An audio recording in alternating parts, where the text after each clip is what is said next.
Hello everyone, welcome back to my YouTube channel GS by Priyanka. और आज की इस वीडियो में हम एक बहुत ही इंपॉर्टेंट टॉपिक डिस्कस करने वाले हैं, governor general and viceroys of India. इससे क्वेश्चन पूछा गया था 2022 के सीजीएल मेंस में, 2023 के भी सीजीएल मेंस में, और काफ़ी अच्छे तरीके से क्वेश्चन पूछा गया था। वहाँ पे जो क्वेश्चन दिया था ना, मैचिंग वाला दिया था, यानी कि एक तरफ लिखा था गवर्नर जनरल के नाम और एक तरफ लिखा हुआ था कि उनके टाइम पीरियड में कौन सा काम हुआ था, तो उसको मैच कराने के लिए दिया गया था। इसी वजह से इस क्लास को आपको लास्ट तक देखना है। यहाँ पे हम बात भी करेंगे कि गवर्नर की पोस्ट कब गवर्नर जनरल बनी, फिर उसके बाद governor general of India and viceroy की पोस्ट कैसे बनती है, क्योंकि ये सारा क्वेश्चन भी पूछा हुआ है स्टेटमेंट बेस्ड 2024 में भी।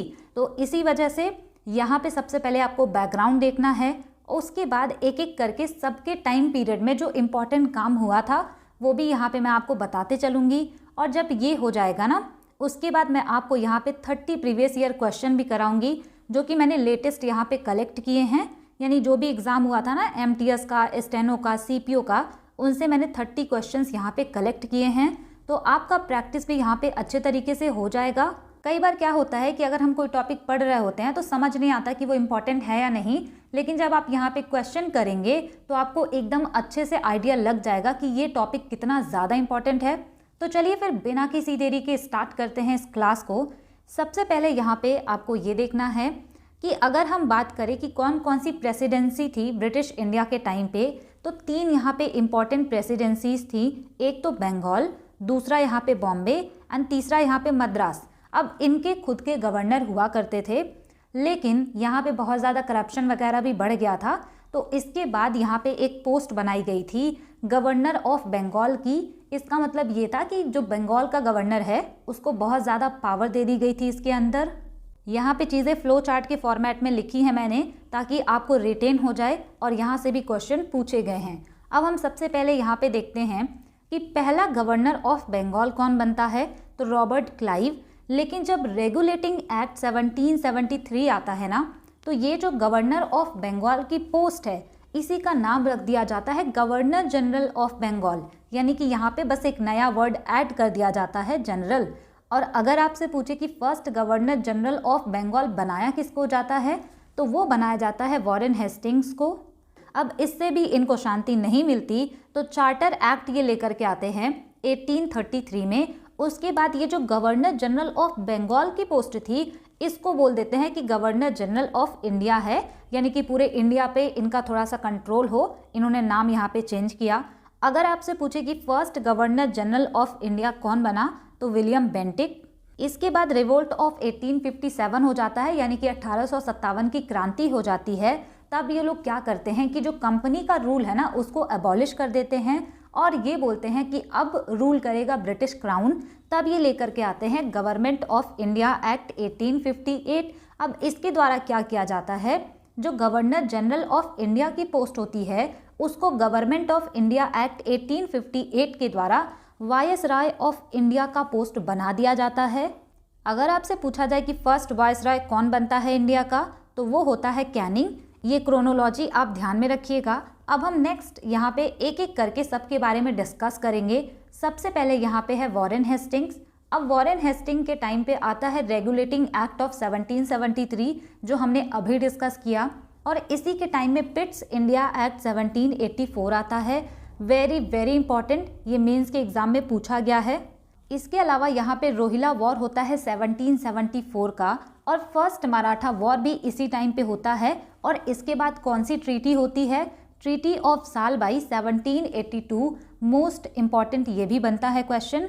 वॉरेन हेस्टिंग के टाइम पे ही सेकंड मैसूर वॉर भी होता है, और एशियाटिक सोसाइटी ऑफ बंगाल बनाया जाता है 1784 में ही विलियम जोन्स के द्वारा। ये दोनों आप यहाँ से याद रखेंगे कि 1784 में एशियाटिक सोसाइटी ऑफ बंगाल भी बनता है और पिट्स इंडिया एक्ट भी आता है। और ये क्वेश्चन मेंस के एग्जाम में भी पूछे गए हैं, और ये वाला क्वेश्चन इस बार प्री के एग्जाम में पूछा गया है। नेक्स्ट यहाँ पे आता है कॉर्नवालिस, और इसका टाइम पीरियड आपको ध्यान नहीं रखना, आपको जो चीज़ें यहाँ पे इंपॉर्टेंट हुई थी वो याद रखना है।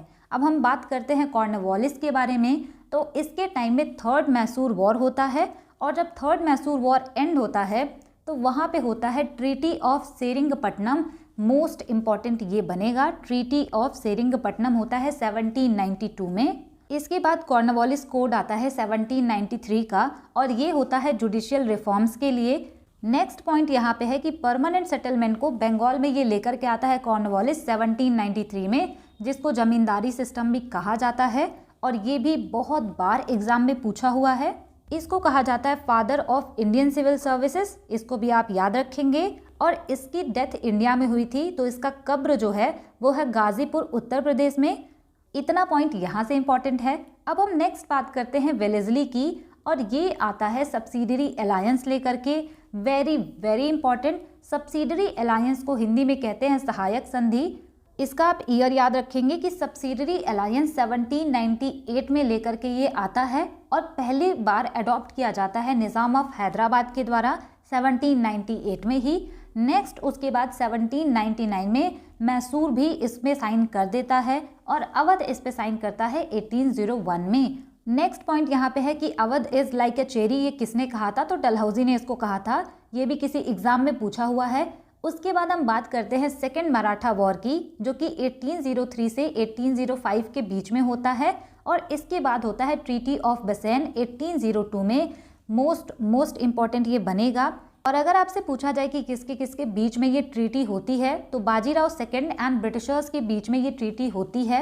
नेक्स्ट यहाँ पे आता है मिंटो और मिंटो से आपको केवल एक चीज याद रखनी है कि ट्रीटी ऑफ अमृतसर महाराजा रंजीत सिंह के साथ ये लोग करते हैं 1809 में। इसके बाद हेस्टिंग्स आता है और इसके रिगार्डिंग जो चीज़ें हैं ना वो इम्पॉर्टेंट हैं। इसके टाइम पे एंग्लो नेपाल वॉर होता है और इसी के बाद होता है ट्रीटी ऑफ सोगाली और ये इम्पॉर्टेंट है 1816 में होता है।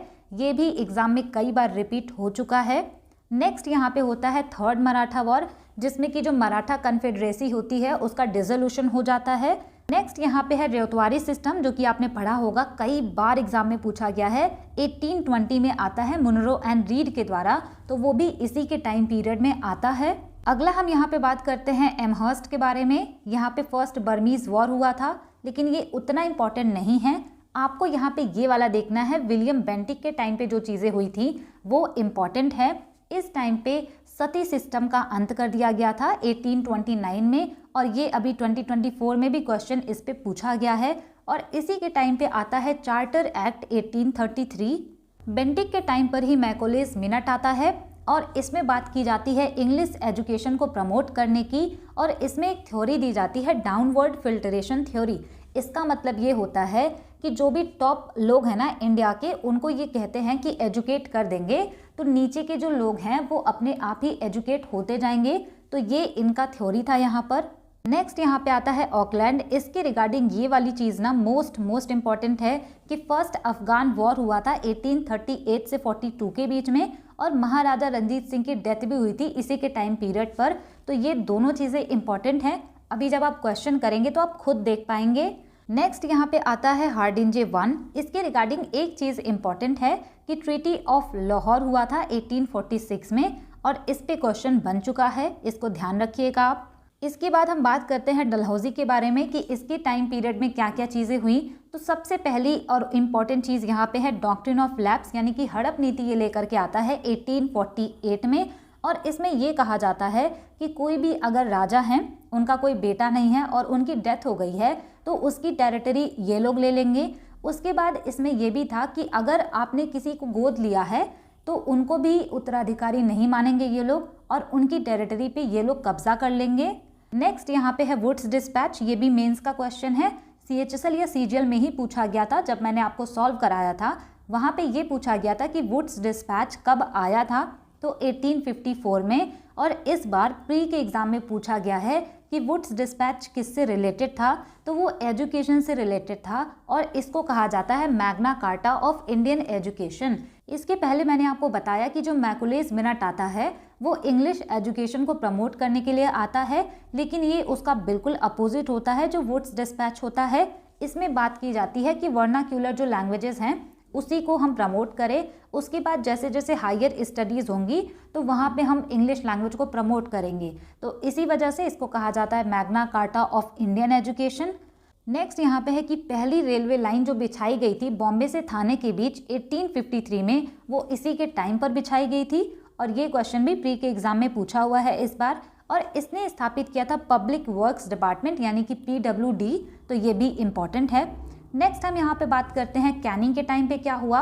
तो कैनिंग का मैंने आपको बताया कि 1857 का जब रिवोल्ट हुआ था तो यहाँ पे ईस्ट इंडिया कंपनी के रूल को अबॉलिश करके सीधा जो पावर थी वो ब्रिटिश क्राउन में चली गई थी गवर्नमेंट ऑफ इंडिया एक्ट 1858 के द्वारा। इसके टाइम पर 3 यूनिवर्सिटी सेटअप की जाती हैं, Calcutta university, Madras university and Bombay university. ये चीज़ तो मैंने आपको बताया ही कि ईस्ट इंडिया कंपनी का रूल एबॉलिश करके सीधा क्राउन में चला जाता है power government of India act 1858 के द्वारा। नेक्स्ट यहाँ पे आता है इंडियन काउंसिल एक्ट ऑफ 1861 और ये इसलिए आता है ताकि जो लेजिस्लेशन की पावर है मद्रास एंड बॉम्बे प्रेसिडेंसी को उसको रीस्टोर किया जाए। और यहाँ पे क्या होता है, कलकत्ता प्रेसिडेंसी को पावर दे दिया जाता है कि वो पूरे इंटायर जो ब्रिटिश इंडिया है उसके लिए रूल बना सके। नेक्स्ट यहाँ पे बात करते हैं जॉन लॉरेंस के बारे में। इसके टाइम पर होता है भूटान वॉर, लेकिन ये इंपॉर्टेंट नहीं है। इंपॉर्टेंट यहाँ पे ये है कि हाई कोर्ट यहाँ पे सेटअप होता है कलकत्ता, बॉम्बे एंड मद्रास 1865 में। उसके बाद हम बात करते हैं लिटन की। इसके टाइम पे वर्नाक्यूलर प्रेस एक्ट आता है 1878 में और उसी टाइम यानी कि 1878 में ही आर्म्स एक्ट भी आता है।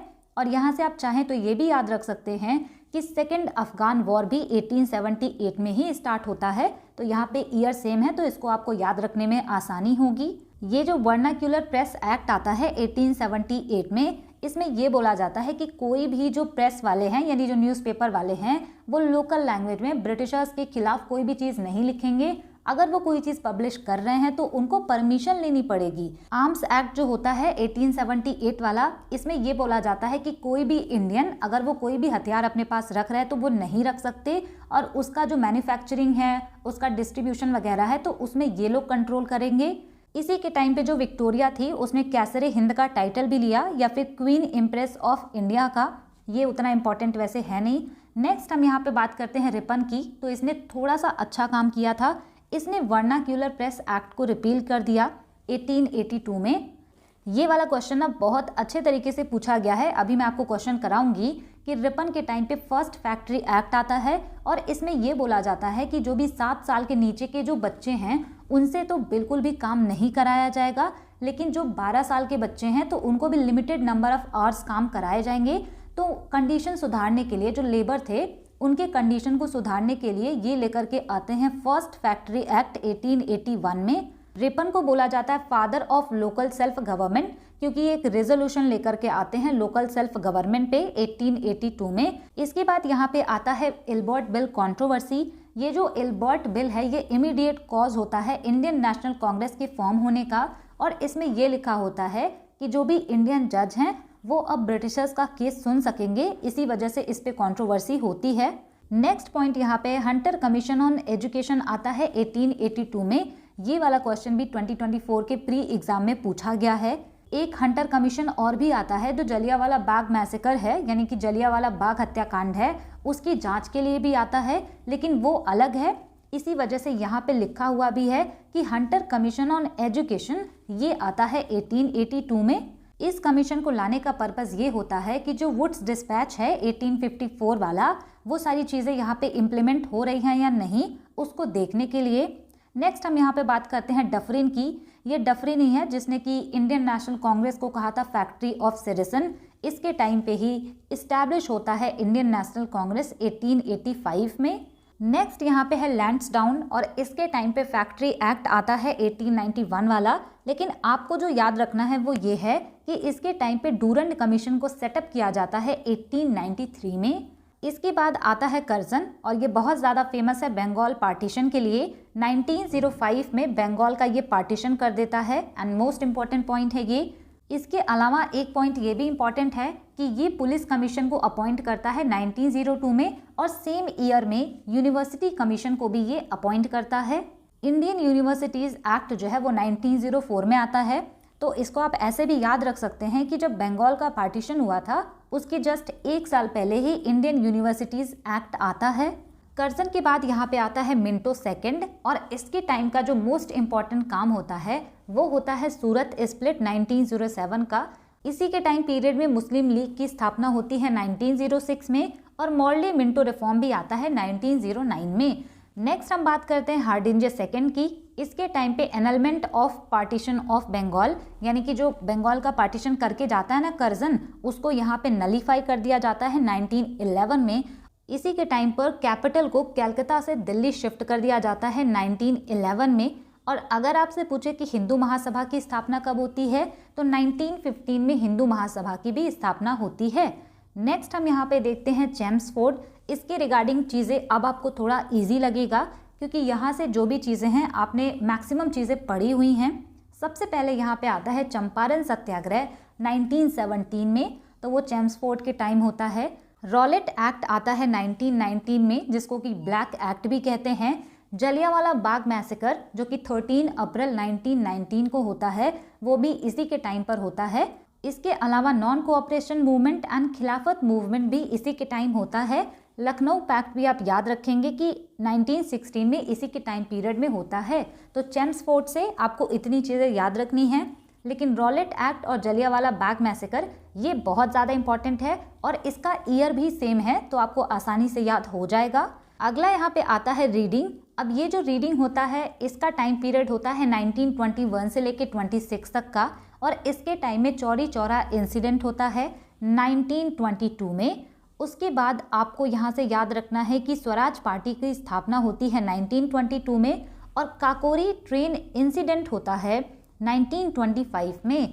इसको यहाँ पे रॉबरी नहीं, यहाँ पे हो जाएगा इंसिडेंट। तो काकोरी ट्रेन इंसिडेंट होता है 1925 में। नेक्स्ट यहाँ पे हम बात करते हैं इरविन की। इरविन का नाम देखते ही आपको याद आना चाहिए गांधी इरविन पैक्ट, और ये हुआ था 1931 में। 1927 में ही साइमन कमीशन इंडिया आता है। उसके बाद आपको यहाँ से ये याद रखना है कि पूर्ण स्वराज का जो रेजोल्यूशन है, ये जो पूर्ण स्वराज का रेजोल्यूशन है वो पास किया जाता है लाहौर सेशन में, जो कि कांग्रेस का होता है 1929 में। 1930 में ही दांडी मार्च एंड सिविल डिसओबीडियंस मूवमेंट भी होता है, और फर्स्ट राउंड टेबल कॉन्फ्रेंस भी, यानी कि प्रथम गोलमेज सम्मेलन। और यहाँ पे आपको ये वाला नहीं भूलना, अगर आपको ये याद है तो बाकी चीज़ें आपको याद हो जाएंगी। नेक्स्ट यहाँ पे हम बात करते हैं विलिंगटन के बारे में। इसके टाइम पे कम्युनल अवार्ड डिक्लेयर किए जाते हैं 1932 में, और ये डिक्लेयर करता है रैमसे मैकडॉनल्ड। इसके अलावा यहाँ पे ये पॉइंट ज़्यादा इंपॉर्टेंट है कि पूना पैक्ट 1932 में होता है, और ये होता है गांधी जी और BR अम्बेडकर के बीच में। और गवर्नमेंट ऑफ इंडिया एक्ट जो 1935 है, जहाँ पे हमने कॉन्स्टिट्यूशन के बहुत सारे फीचर बोरो किए हैं, वो भी इसी के टाइम पर आता है। यहाँ से आप ये भी याद रख सकते हैं कि जो कम्युनल अवार्ड है 1932 का, इसमें सेपरेट इलेक्टोरेट दिया जाता है डिप्रेस्ड क्लासेस को, जिसको कि हम स्केड्यूल्ड कास्ट कहते हैं।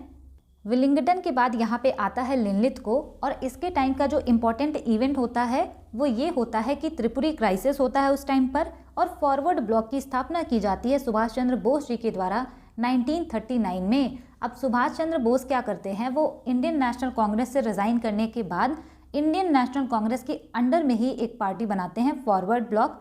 कई बार एग्जाम में पूछा गया है कि इसकी स्थापना कब हुई और किसने की, तो 1939 में सुभाष चंद्र बोस जी ने इसकी स्थापना की थी। इसके अलावा इंडियन नेशनल आर्मी का भी फॉर्मेशन होता है 1941 में, और 1942 में दो इम्पॉर्टेंट चीज़ें होती हैं, क्रिस्प मिशन भी आता है और क्विट इंडिया मूवमेंट भी इसी टाइम पर लॉन्च होता है। अगला हम यहाँ पे बात करते हैं वेवल के बारे में। इसके टाइम पे चक्रवर्ती राजगोपालाचारी हैं, वो अपना CR फॉर्मूला लेकर के आते हैं, लेकिन आपको ये उतना ज़्यादा इम्पोर्टेंट नहीं है। आपको ये याद रखना है कि इस टाइम पे कैबिनेट मिशन आता है 1946 में, और डायरेक्ट एक्शन डे जो होता है ये 1946 में ही होता है, और इस टाइम पे बहुत ज़्यादा मारकाट होती है लोगों के बीच में। इसका रिस्पॉन्सिबल होता है जिन्ना। इसके अलावा एक इम्पॉर्टेंट पॉइंट यहाँ पे ये निकल करके आता है कि ब्रिटेन में प्राइम मिनिस्टर बनता है क्लीमेंट एटली, और ये अनाउंस कर देता है end of British rule in India. यहाँ पे ब्रिटिश रूल का एंड जो है इसका अनाउंसमेंट तो हो जाता है, लेकिन ये जो वाइसराय ऑफ इंडिया की पोस्ट होती है वो बनी रहती है। उसके बाद वाइसराय बनता है माउंटबेटन। माउंटबेटन के टाइम पे रेडक्लिफ कमीशन को सेटअप किया जाता है बाउंड्री को डिसाइड करने के लिए। लास्ट में यहाँ पे आते हैं चक्रवर्ती राजगोपालाचारी, ये होते हैं last governor general of India, और 1955 में ये जो ऑफिस है, यानी कि ये जो पोस्ट है गवर्नर जनरल ऑफ इंडिया, इन सब का एंड कर दिया जाता है। यहाँ पे आपका थ्योरी वाला पार्ट खत्म होता है। इस क्लास को मैंने बहुत ही क्रिस्प एंड कंसाइज रखा है ताकि आपको बहुत ही कम टाइम में चीज़ें अच्छे से रिवाइज हो जाएं और एक एक लाइन यहाँ पे इम्पॉर्टेंट है। चलिए देखते हैं हम क्वेश्चन की पूछा कैसे गया है। अब यहाँ पे जो 2024 का एग्ज़ाम हुआ था वही क्वेश्चन मैंने लिए हैं। इसके पहले का भी क्वेश्चन अगर मैं इंक्लूड करती तो बहुत ज़्यादा हो जाता। आई थिंक यहाँ पे 30 क्वेश्चन इनफ होगा प्रैक्टिस करने के लिए। देखते हैं यहाँ पे पहला question, under which of the following acts was Warren Hastings appointed as the governor general of Bengal. यहाँ पे देखिए जो फ्लो चार्ट वाला मैंने आपको बताया स्टार्टिंग में, वहीं से क्वेश्चन पूछा गया है MTS 2024 में कि किस एक्ट के अंतर्गत वॉरेन हेस्टिंग्स को गवर्नर जनरल ऑफ बंगाल बना दिया गया था। राइट आंसर यहाँ पे हो जाएगा ऑप्शन ए, रेगुलेटिंग एक्ट 1773 के द्वारा। नेक्स्ट क्वेश्चन है यहाँ पे, who was appointed as the Viceroy of India in place of Lord Wavell in February 1947। यहाँ पे आपसे क्वेश्चन पूछा है कि वेवेल के जगह पे फरवरी 1947 में किसको वाइसराय ऑफ इंडिया बनाया गया था।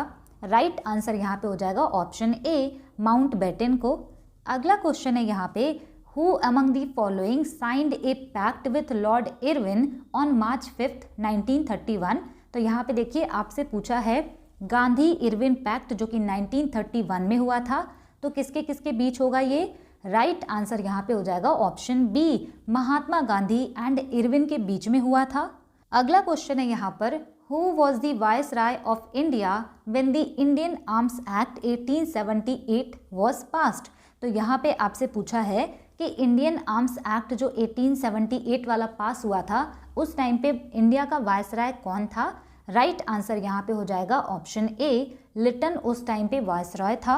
नेक्स्ट क्वेश्चन जो है ये थोड़ा सा अलग है और इम्पॉर्टेंट भी है, who among the following governor generals of India wrote about predicaments of Indian weaver, the bones of the cotton weavers is scattered on the plains of India। यहाँ पे आपसे क्वेश्चन पूछा है कि भारत के कौन से गवर्नर जनरल ने जो इंडियन वीवर्स होते हैं ना, जो बुनकर होते हैं, उनके बारे में, उनकी स्थिति के बारे में ये लिखा था कि इनके जो बोन्स है ना वो इंडिया के प्लेन पे ऐसे ही फैले हुए हैं, यानी कि उनकी जो कठिन परिस्थिति थी उसके बारे में लिखा था। राइट आंसर यहाँ पे हो जाएगा ऑप्शन सी, विलियम बेंटिक ने लिखा था। नेक्स्ट क्वेश्चन है यहाँ पे, इन 1836 dash became the governor general of India. यहाँ पे आपसे पूछा गया है कि 1836 में गवर्नर जनरल ऑफ इंडिया कौन बना। इसको आप एक तरीके से कर सकते हैं, मैंने आपको बताया कि 1839 में हुआ था फर्स्ट एंग्लो अफगान वॉर, उस टाइम पे कौन था यहाँ पे गवर्नर जनरल, ऑकलैंड था। तो यहाँ पे आप ऐसे भी अंदाज़ा लगा सकते हैं अगर आपको एक चीज़ याद है तो। राइट आंसर यहाँ पे हो जाएगा ऑप्शन सी। नेक्स्ट क्वेश्चन है यहाँ पे, who among the following was the viceroy of India during the announcement of the partition of Bengal in 1905। यहाँ पे आपसे पूछा है कि बंगाल का जब पार्टीशन हुआ था 1905 में, उस टाइम पे वाइसराय कौन था। राइट आंसर यहाँ पे हो जाएगा ऑप्शन डी, कर्जन उस टाइम पे वाइसराय था। और यहाँ पे एग्जाम में आप ध्यान से पढ़िएगा, अनाउंसमेंट दिया हुआ है, अगर एनलमेंट लिख के आ जाएगा तो वो अलग हो जाएगा। नेक्स्ट क्वेश्चन है, who among the following governor generals declared sati practice as illegal. यहाँ पे आपसे पूछा है कि कौन से गवर्नर जनरल ने सती प्रथा को इलीगल करार दे दिया। राइट आंसर यहाँ पे हो जाएगा ऑप्शन बी, विलियम बेंटिक ने। ये इंपॉर्टेंट हैं और कई बार रिपीटेड भी हैं। अगला क्वेश्चन है, in which of the following years did Curzon announce the partition of Bengal. तो बंगाल का पार्टीशन कब अनाउंस किया इसने, 1905 में। तो ऑप्शन बी यहाँ पे राइट आंसर होगा। अगला क्वेश्चन है यहाँ पे, which reform was initiated by Lord Ripon for the welfare of labourers. तो यहाँ पे देखिए ये क्वेश्चन पूछा गया है कि रिपन ने वेलफेयर ऑफ लेबरर्स के लिए कौन सा इनिशिएटिव लिया। राइट आंसर यहाँ पे हो जाएगा ऑप्शन ए, फैक्ट्री एक्ट ये लेकर के आए थे जिससे कि जो लेबर्स हैं उनकी कंडीशन को और भी अच्छा किया जा सके। नेक्स्ट क्वेश्चन है, विच of the following statements is और आर इनकरेक्ट। यहाँ पे आपसे पूछा है कि कौन सा स्टेटमेंट इनकरेक्ट है। पहला वाला स्टेटमेंट लिखा है, 1833 charter act has changed the designation for governor general of Bengal renamed as governor general of India. यहाँ पे कह रहे हैं कि जो चार्टर एक्ट था 1833 वाला, इसने गवर्नर जनरल ऑफ बंगाल का जो पोस्ट था उसको गवर्नर जनरल ऑफ इंडिया में कन्वर्ट कर दिया।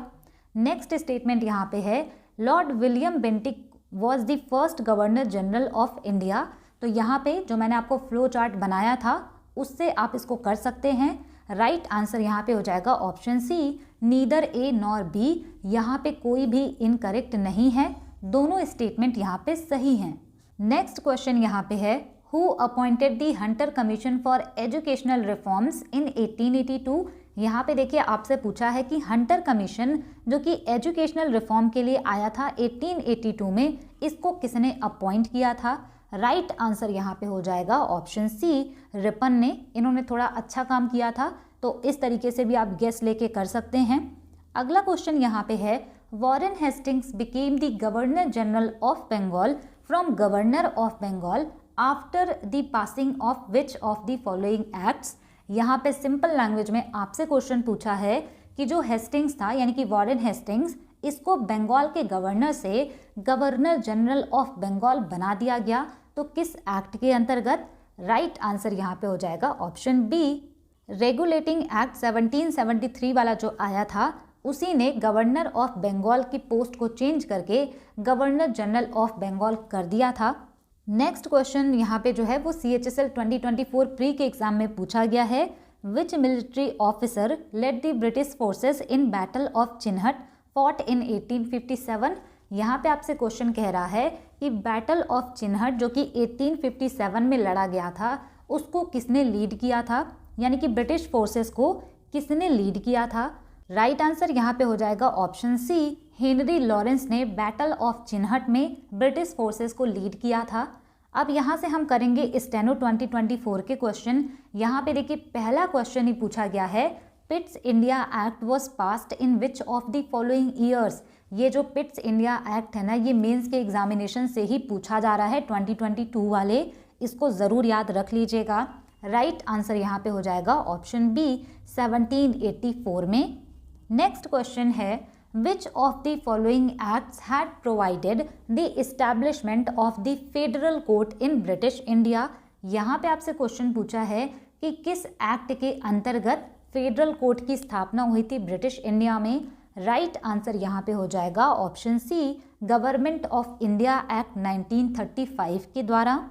ये जो फेडरल कोर्ट था ब्रिटिश इंडिया के टाइम पे जो कि सेटअप किया गया था गवर्नमेंट ऑफ इंडिया एक्ट 1935 के अंडर में, ये आप एक तरीके से समझ सकते हैं कि ये सुप्रीम कोर्ट ऑफ इंडिया का प्रीकर्सर था, यानी कि जब तक 1955 में सुप्रीम कोर्ट ऑफ इंडिया नहीं बना था उसके पहले यही काम कर रहा था, और इसमें भी original appellate and advisory jurisdiction हुआ करता था। नेक्स्ट क्वेश्चन है, the vernacular press act was enacted in which year in British India to limit the freedom of the Indian language press. यहाँ पे आपसे पूछा है कि वर्नाक्यूलर प्रेस एक्ट को कब यहाँ पे इनैक्ट किया गया था, और इसमें ये हुआ था कि जो भी हमारे प्रेस थे यानी जो भी न्यूज़पेपर वगैरह थे उसमें ये बोला गया था कि कोई भी लोकल लैंग्वेज में ब्रिटिशर्स के खिलाफ कुछ भी लिख नहीं सकता। राइट आंसर यहाँ पे हो जाएगा ऑप्शन ए, 1878 में ये आया था। यहाँ से आपको करना है SSC GD 2024 के क्वेश्चन जो कि गवर्नर जनरल से पूछे गए थे। पहला क्वेश्चन है जो कि टेक्निकली 18th नंबर का क्वेश्चन है, the doctrine of lapse was devised by governor general.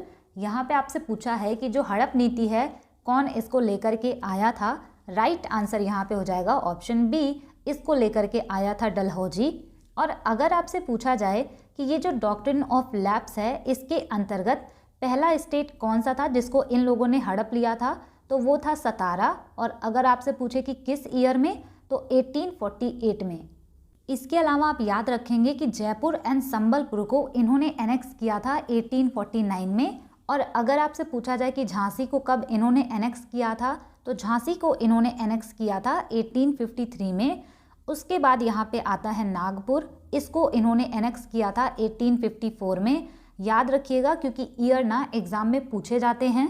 Next question है यहाँ पे, in which year was the vernacular press act passed in India. यहाँ पे फिर से वही क्वेश्चन कि वर्नाक्यूलर प्रेस एक्ट कब पास हुआ। राइट आंसर यहाँ पे हो जाएगा ऑप्शन बी, 1878 में। यहाँ पे जो नेक्स्ट क्वेश्चन है ना, इसको भी आप ध्यान से देखिएगा, थोड़ा अच्छे तरीके से पूछा गया है।